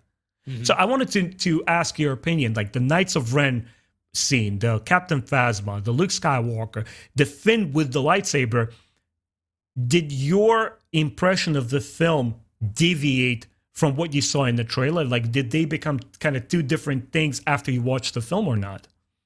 Yeah, I think it did. I think when I saw the trailer, especially the one that you're speaking of, when you saw all the darkness to it, I was like, oh, this is going to be the darkest Star Wars film yet. This is going to, be even darker than Revenge of the Sith, because obviously at that point, Revenge of the Sith was the newest Star Wars film, so, and that is the darkest Star Wars film, in my opinion, that still exists. Especially the Order 66 scene and onwards is just some of my favorite Star Wars storytelling, which obviously we got into in our last conversation. And so I was like, oh, so they're riding that. They're saying, oh, we can push the boundaries of what we can get away with in a 12. Over here, it's a 12, I think PG-13 over there. Whereas like for a film that is suitable for younger audiences with their parents, but also teenagers and etc., we can get away with a lot more dark things as long as there's no sex, drugs, or blood or swearing.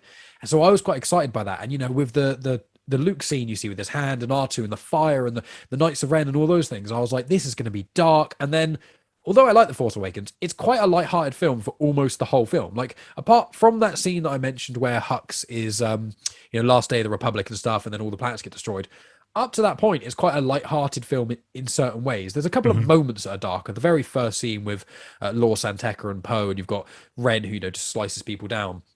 Those have got darker elements. When that started, I was like, oh, this is exactly what I thought it was going to be. This is the darkness I was talking about. And then it's like, oh, and then Rey's by herself. And I was like, okay, fair enough, that's fine. And then it never quite landed as dark as I wanted it to be. And I do think that the trailer did kind of subvert expectations. I don't know if that was intentional. I mean, the Finn stuff was 100% intentional, because in all the promo stuff, Finn was always the one with the lightsaber. You never saw Rey with the lightsaber, I think, until one of the posters, which was... So with Finn, you were kind of, oh, is Finn going to be the Force sensitive one? Is he going to be the Jedi? But then they were talking about Rey. So it was like, you didn't really know where it was going to go. It was like, oh, they're going to be 2 Force sensitives in this film. Is that how they're going to do it? That's going to be quite cool. Obviously, they had Kylo Ren and Rey instead of Rey and Finn. So there was that element of, I thought it was going to go one way and it didn't. And, the Finn thing, I think that worked fine. I really like Finn as a character. I like when he has the lightsaber. It's quite interesting having someone who, although they have confirmed that he is kind of Force sensitive with the Rise of Skywalker and the sort of a little bit of hints here and there, at that point, it was not insinuated he was Force sensitive. So I was like, I quite like that element of it. And I quite like Finn and someone who's not a Jedi or Force sensitive having the lightsaber. I think Captain Phasma, she was cool. I liked her, but I think she's one of the biggest wasted things in the whole of the sequel trilogy. I think that she could have been so much better than she was. And Last Jedi especially, she just got killed off. And I was just like, she could have been so amazing. The iconic look. Gwendolyn Christie is an incredible actress. Yeah. And you just go, all these elements, and then the Knights of Ren, actually. I think Phasma's probably one of the biggest letdown. I think the Knights of Ren is probably the biggest waste of time in the whole of the sequel trilogy. Like, you've got the Rise of Kylo Ren comic miniseries, which I do really recommend to people. It's a great read, which builds up the Knights of Ren to be this thing. You see them in the trailer, they get mentioned. They're literally not even mentioned in The Last Jedi, apart from one line from Snoke saying, "You're Kylo Ren of the Knights of Ren." And then they appear in The Rise of Skywalker, and then they're literally just there to stand around and stare, and then to get absolutely destroyed by Ben Solo like that. And you're just like, why spend all the time making their outfits, doing these cool backstories, hinting to all these elements of these mysterious people? Because I thought it was going to be like the Knights of Ren maybe turned Kylo Ren, or that, you know, they were the fallen Jedi or something, and he kind of, they're almost like a new Sith order or something like that, around that kind of thing. And I was quite excited to see that element. And then it was just like, oh yeah, they're basically in a flashback, which really they didn't need to be in. And then they're not in it again till the end, and then they die really quickly. So it's just like, the Knights of Ren is something, thinking about it now, actually quite aggravates me, because it was such a wasted opportunity. You know, there was also a piece of art when they first revealed 5 or 6 pieces of concept art showing what it could be. And there's one image which blew me away. As an artist myself, maybe I set myself up for too much, but Knights of Ren were also in the trailer. But in that concept art, before even the first trailer hit, there's a fallen Millennium Falcon, and on top of it there's a couple of these Sith hunters.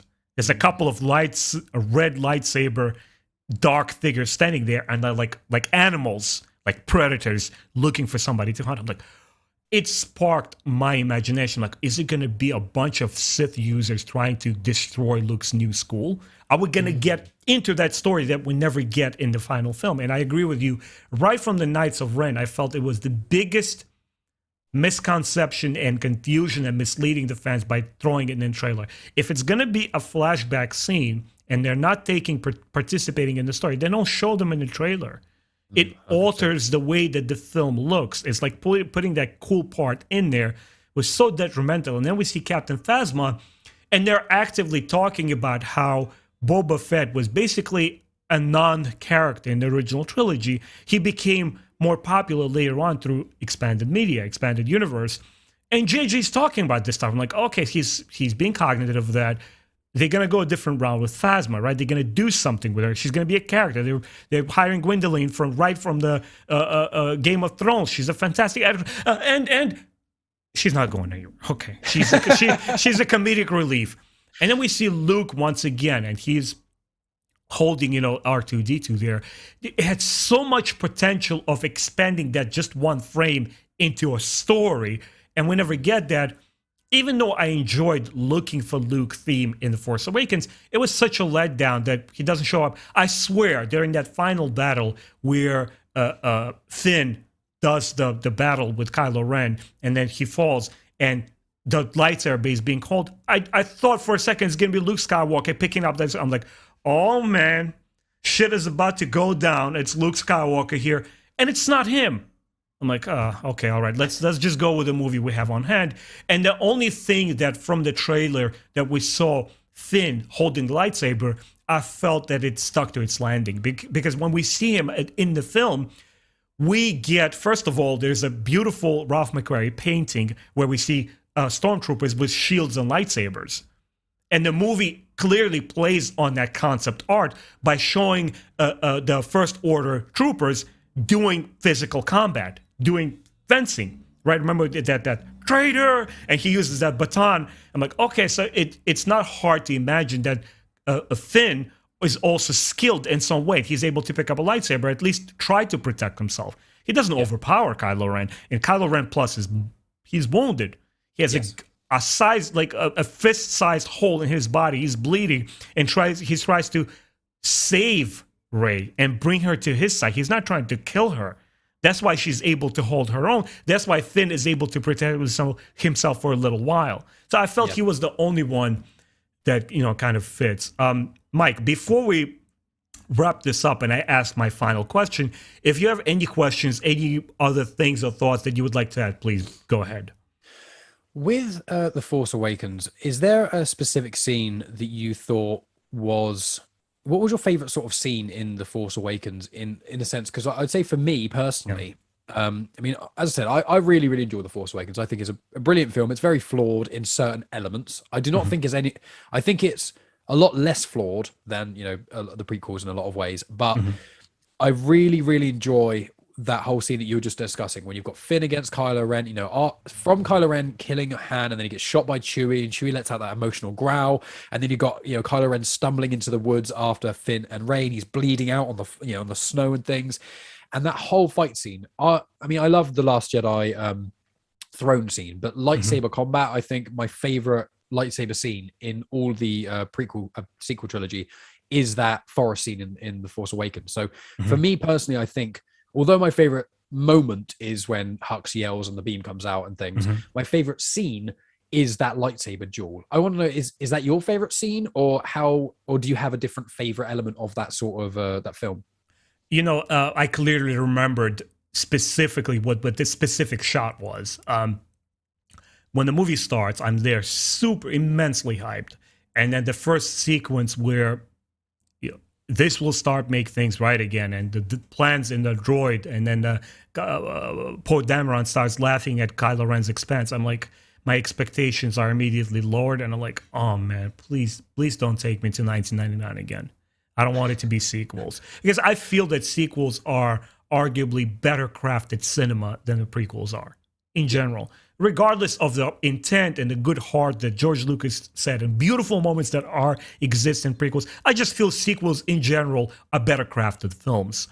But I'm watching it. I'm a little bit bummed. Like, okay, it's this kind of movie. It's just going to be just a blockbuster, just a fun flick to watch. And I'm going to go home, say, yay, Star Wars, and just be bummed about it.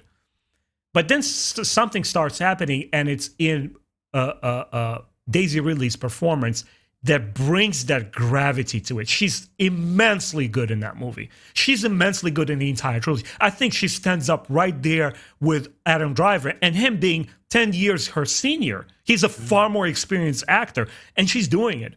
And that specific moment where in Maz Kanata's fortress, she goes underground and she starts receiving the calls, and she's like, and she goes to when you see that chest, it's Luke's lightsaber. You just know it. And that specific moment took me to my 6-year-old again. I felt magic. I felt the way that I haven't felt since 1983, when the original the Return of the Jedi comes out, and I saw it in 1987. I was taken back to my 6 years old. I'm like, this is the Star Wars that I wanted, man. I was like, oh, and I ate it all up with all its flaws. The rest of the movie was highly sailing for me, because that moment delivered the magic, delivered the thrills. And also, if I were to bring any other moment, is when we see Luke Skywalker again. I was like, oh man, this is magical. This is amazing. That's a very good. I mean, that scene, Maz Kanata, like, I love Maz as a character. I think she's incredible. I want to see her in loads more stuff, because she's like 1,000 years old. She's even older than Yoda. So I was like, what's she been doing? I would genuinely happily watch a Disney Plus series about just the life of Maz Kanata, because she must have had a crazy life. I would generally be really interested about it. She's a space pirate, but she also has this castle, and she's like Force sensitive. And I really like her use in The Force Awakens. I think she was underutilized in the rest of the films. Yeah, she clearly was. Yeah, but I love that scene. I agree with you completely. When they go into Maz, I think that, it's hard to describe what makes Star Wars Star Wars. I think a lot of it is a feeling, which is why so many people are so conflicted with what they like about Star Wars. Why The Last Jedi, for some people, just despise it and other people love it, because it's what you kind of feel when you watch it. And I think when they entered Maz Kanata's castle, and you see that kind of the robot thing kind of come out as Han and Finn and Rey go into it, and then they go in there, and then you see, like, there's that scene I mentioned earlier where it's just like the cantina scene in A New Hope, and you just see all of these creatures that are brand new, you've never seen in Star Wars before. There's these like mosquito people, and then there's like these the Dawatin, that giant creature on the sofa thing with that woman. All these things, you're like, whoa, and all this stuff is going on in the background. You can watch that scene over and over and over again. There's so much stuff, and then Rey goes down and has like a Force vision, and you hear Obi-Wan's voice, and you hear both Ewan McGregor's Obi-Wan, and you hear Alec Guinness, because they cut out like a crop of his voice saying afraid, and they got the word Rey out of it. And I was like, that gave me chills when she touched that lightsaber, and then all the stuff started happening. I got goosebumps. I'm completely with you on that one. Yeah. Let's bring it home, and let me ask you this final question. As the prequels were coming up, we also got the expanded universe novels, and I felt that a lot of those books and video games and extra materials, they served the prequel era immensely. They did a lot of patchwork. They did a lot of retconning. They did a lot of explanations. Like, we now learn through expanded universe that all of the clone troopers were patched with the chip, and that's why they turned on the Republic. They did massively well for that trilogy. Do you see sequels benefiting from the same? Because as we speak, Disney just made an announcement of the new set of books that are coming out. One of them is called Shadow of the Sith, where we're going to go back into it. Luke and Lando going on an adventure, and they are exploring the Sith menace and the whole Exegol planet that we see the Sith on. Do you feel that the sequels in time will be perceived different and will benefit from the expanded universe? Yes, I do. I think that with the sequels, unfortunately, they had baggage behind them, as the prequels had as well. Mm-hmm. And I think that, a lot of people had their expectations for them. And I think with Last Jedi really shattered people's expectations, some for good, some for bad. And then Rise of Skywalker was unfortunately a bit of a letdown for a lot of people, because it felt like the Rise of Skywalker, for me, was, as you described, just a blockbuster movie. It didn't feel like in the same realm of Star Wars, and obviously the trilogy itself is a bit disjointed. Yeah. But I think that what a lot of the novels and especially a lot of the comics have been doing recently is filling in those gaps. Because as I said right near the start of this, J.J. Abrams, to me, still can't really finish things flawlessly. He just, in my opinion, I'm not talking about a film, like I haven't seen Super 8, although I've been told by about 4 people recently that I need to go see it, so I will be watching it soon. But excluding like a one-off film, I'm talking about like a franchise and things. And I think the problem is that he has so many amazing ideas that spread out that are so cool and interesting, which what The Force Awakens really did. It opened up. There's so many questions, as you mentioned. How did this happen? Oh, we've got 2 more films to explain these things. And then you watch Rise of Skywalker, and for me, it just raised more questions than it actually answered. You were like, but this just brings a load of plot holes. You haven't solved any problems. You've actually created more. And the problem is that the biggest problem I have with Star Wars, also one of my favorite things about it, which is what I kind of explained before, and I think when we last spoke, I said this analogy, which is when you have a video game and you have downloadable content, the downloadable content is meant to add to it. You're not meant to create a game that is only 80% complete, and then the downloadable content finishes that, which ironically is exactly what happened in Battlefront 2, the campaign mode of that, because that was released and it wasn't finished. Yeah. They added free downloadable content to finish that. So ironically, or maybe perhaps not, that parallel is still there. And I think that with the Rise of Skywalker connected especially, the amount of content that really adds to it has made me enjoy the sequel trilogy more. And so I've got a couple of things I noted down. Sure. Which I mentioned, obviously, the Rise of Kylo Ren comic. I really recommend that to people because it builds to what Kylo Ren did. There's a Phasma miniseries as well. So both of those comics I mentioned, I think, are 4 issues. Phasma explains how in The Force Awakens she got out of the garbage chute and she survived, and how no one found out she'd put down the shields of Starkiller Base, which isn't even something I thought about until I read the comic. So I thought that was quite cool. The Bloodline book, that does a fairly good job of trying to explain why the New Republic had no military. I don't fully agree with it, and it kind of explains how the Resistance got started. But as you say, it's like if you just lived through however many decades of the Empire, you would be like, just in case, let's just have something hidden away, just in case the Empire rear their head again. Right. So I think that those sort of elements do answer certain questions. And there's the Darth Vader comic at the moment, the 2020 run by Greg Pak, and there's the second volume of that is about Vader going to Exegol and finding out stuff about Palpatine there. And I think that gives a little bit of information too, but once again, it just unfortunately adds a few more questions. Like, Anakin was a Force ghost. How come he didn't tell anyone else about Exegol? How come he didn't tell people about this, that, and the other? Yeah. So I think that in time, when I think Shadow of the Sith is really going to help, especially with Rise of Skywalker, really answer some of those questions. And I think that Star Wars has for a long time, especially with the prequels and the sequels, there are certain plot holes that can't be filled in with every single film, and I understand that. But the additional content that they release is going to do that. And I think that when Disney eventually make another set of episodes, because they say episode 9 is the last one, I do not believe that's the last one. I think in 10, 20, even maybe 30 years, they're going to release episode 10. I hope it's less than 10 years, guarantee you. Yeah, I would not be surprised.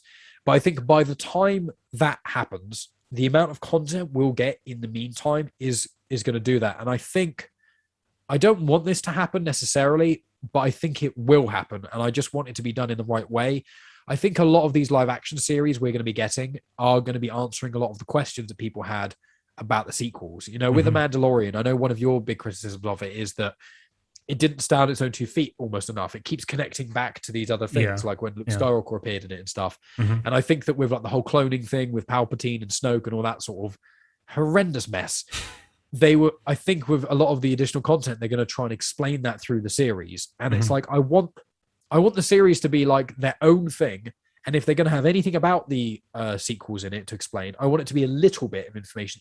It's like a side thing. Not all these series are doing is just building up to explaining these plot holes, because that's not what I want. I want these things to stand alone. So in a very long-winded way of saying it, yes, I think the books and comics and things will answer a lot of the questions. I don't think they've done enough as of yet, but obviously Rise of Skywalker is time. Yeah, it's a matter of time. Yeah, so I think they will eventually. What about yourself with your experience with some of the additional content? I'm always cautious. I'm always wary about it, and it all trails back to the original source material, the original content. For example, I wasn't a huge fan of politics in prequels. I wasn't a huge fan of Palpatine. I still don't perceive him as my emperor, the emperor that I know, but that's what those movies are. And when the new content comes out, even though I didn't like the original material, I take it at face value. I'm like, okay, I'm a Star Wars fan. Let me check it out, see if I like it. And here is the interesting thing. Predominantly, I absolutely love Clone Era novels. I love them. They're fantastic. But then once in the blue, there's a book like Darth Plagueis, which written one of my favorite authors, James Luceno, and I didn't like it. I'm like, okay, I don't care about this character. Yeah. But then again, you have in the same time span in Legends books, something like Kenobi, a familiar character that you love, and I didn't like Kenobi book. I'm like, I don't care for this content. I'm very selective about it. Now, when it comes to sequel, I'm a little bit even more cautious. I'm going to take it at face value. Like, for example, this book that I mentioned, Shadow of the Sith, I honestly don't care. Like, no matter how much dancing around and explaining you will do, the Exegol was just a silly, stupid, goofy idea. I'm like, no matter how much explanation you're going to do, that's all it's going to amount to. Trying to rationalize or explain the gaping hole of a story narrative that you did in the film. It really depends. Once again, Maz Kanata, I told you how I felt about this character in the movie, right? Like such a throwaway character. And I'm picking up the book. I'm like, should I spend $15 on this? Oh man, whatever. I'm collecting it. I'm a completionist. I read that book. It blew my mind. I'm like, dude. It's like, I don't know if you've read it. It's basically Mad Max Fury Road in Star Wars. Oh, wow. She's raised on this planet, which is severed from the rest of the galaxy. There's like, it's the desert planet, and like with former relics of former empire being left alone there. And it's a bunch of kids surviving and living on their own and finding other tribes. And she's there. She's like forged her personality, this hunter instinct that she had through this conflict. I'm like, the character that I had no connection with in the movies is awesome in the book. Guess what? Conclusion, take it at face value. Embrace it as it comes along. Am I going to like this whole Exegol explanation? Who knows? I like Luke. Let's give it a shot. Like, I take it all in stride. Yeah, I mean, the Shadows of the Sith book, I'm definitely intrigued by, but I agree with you completely. It's one of those things where a good example I give is the Clone Wars, where I think the Clone Wars series, excluding probably series 1 and 2, because I think that they're a bit weak, apart from the odd episode, generally it kind of really picks up around series 3, especially series 4. I think that whenever people talk to me about the prequels now, and Megan has the same opinion, where it's like, Anakin's fall in Revenge of the Sith is, the way it's done in the film is a bit too quick. It's a bit jarring at places. Yeah. But when you watch the Clone Wars, it makes complete sense. You're like, oh, I see now. In those 3 years of him being at war, you can really see the threads happen. And then when you watch the Revenge of the Sith, it makes sense. And although that makes it work, and I loved Revenge of the Sith anyway, you shouldn't have to have additional content to make things make sense. It should always be an addition, not a necessity. And that's the thing with it. And I think the sequel trilogy and the prequel trilogy both have some brilliant ideas, and they've done some great things in certain ways.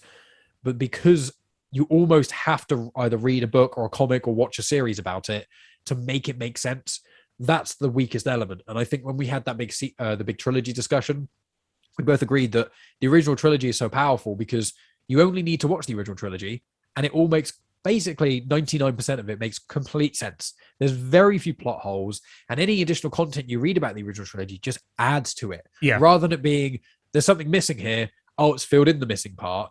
You want there to be, this is amazing, let's add to it. And I think that's the problem with both the prequel and the sequel, is they had too many ideas going on. They didn't flush them out properly. And that's what kind of has let them down in a lot of ways. Okay. And for the last, I actually came up with a bonus question for us, if you don't mind. Go ahead. In the next podcast, I would love to have you back, and we will talk about the Last Jedi, and of course finish up with Episode 9. But in the future trilogy, talking about Episode 10, 11, and 12, would you rather see a continuation of our heroes that we know, or would you rather see something done completely different? I would want the thing that I mentioned at the start of this episode, which was I want it to be like a couple of maybe a couple of hundred years in the future. I want it to be Rey's Jedi Order has been started. It's got off the ground. There's no big bad for centuries or anything like that. The Jedi Order gets rebuilt. We've got a new era. A lot, to be fair, a lot like the Legend stuff, especially I mentioned in Jedi Outcast 2 and things, where you've got Luke's Jedi Order. But I want it to be a little cameo, maybe, as I said, a holocron. I'd really like seeing like an old Daisy Ridley holocron just talking about, or even a little, like a really, really old flashback or something like that.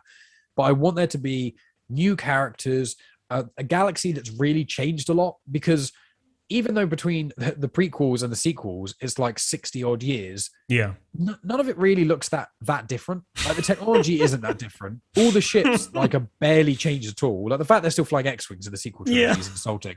You're just like, what? Even though from the prequels to the original, you got, the Arc fighters and they evolved into the X-Wings. But then obviously the X-Wings, the way they were produced is a whole other conversation.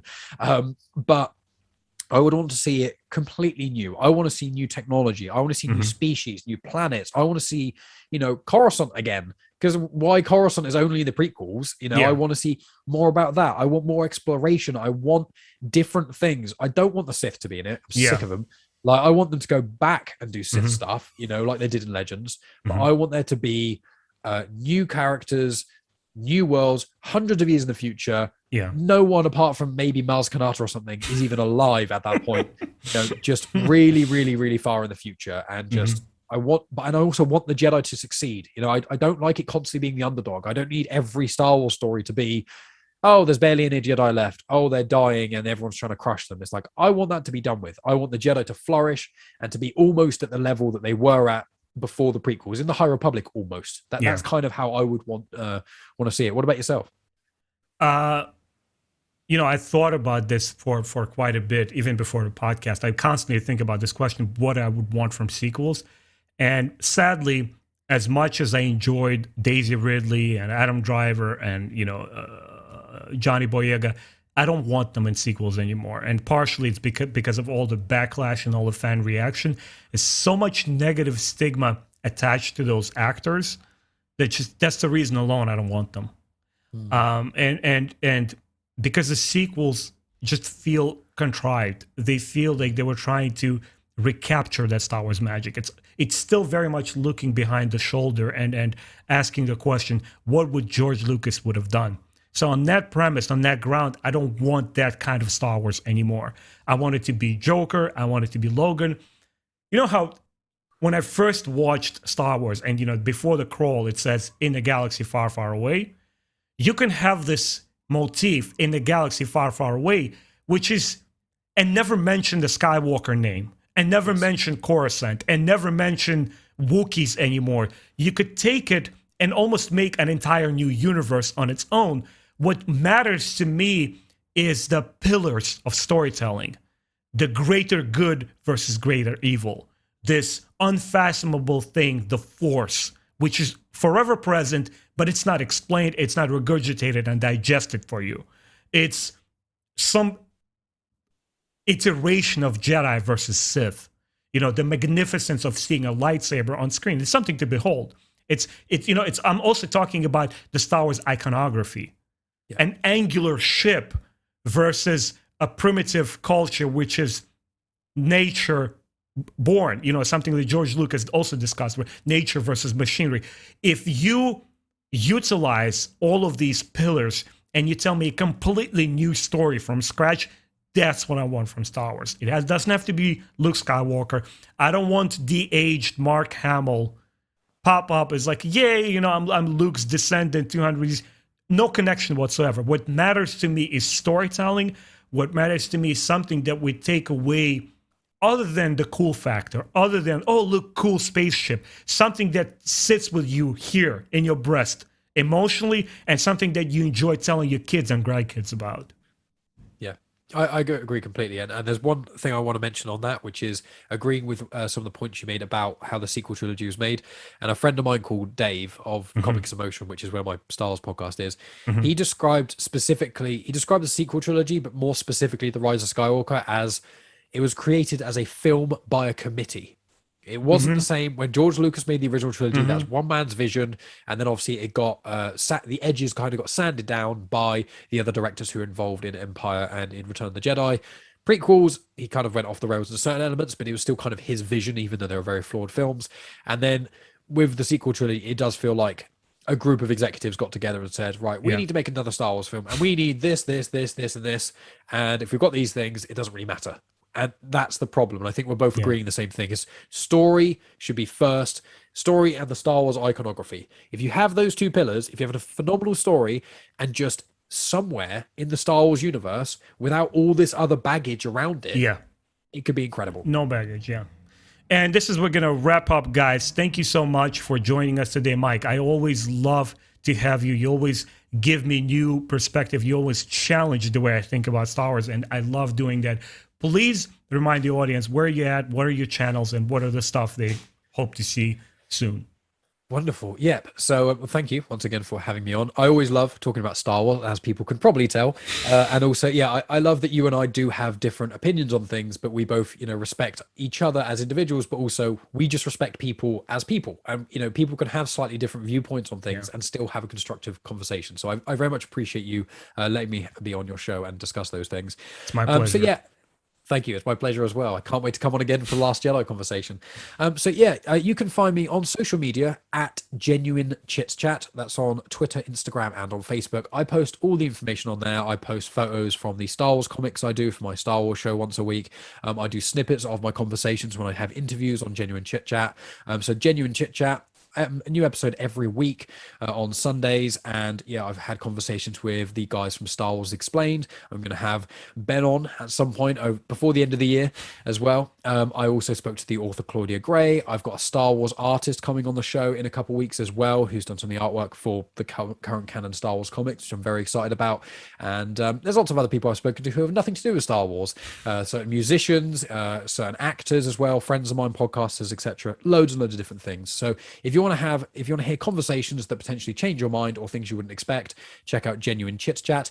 And if you want to hear about Star Wars comics, even if you've never read a Star Wars comic in your life, or if you've read all of them, check out Star Wars Comics in Canon. It can be found on the YouTube channel of Genuine Chit-Chat. All the episodes are on there, or on podcast like apps and things like Spotify and etc. You can find it on the feed of Comics in Motion. But all of that information can easily be found if you follow me on social media at Genuine Chit-Chat. And thank you to anyone willing to check me out. And thank you so much again, Ben, for having me on. No, it's my pleasure, man. And guys, this is our time. If you enjoyed this podcast, please go ahead and check out Mike's channels, subscribe, to his amazing content. And I would also appreciate your support. Hit that bell button, and hopefully next week or the week after the next one, we will return and we'll discuss the most amazing movie ever made, the Last Jedi. And after that, of course, we'll talk about episode 9 as well. And this is our time. Take care, guys. Thanks.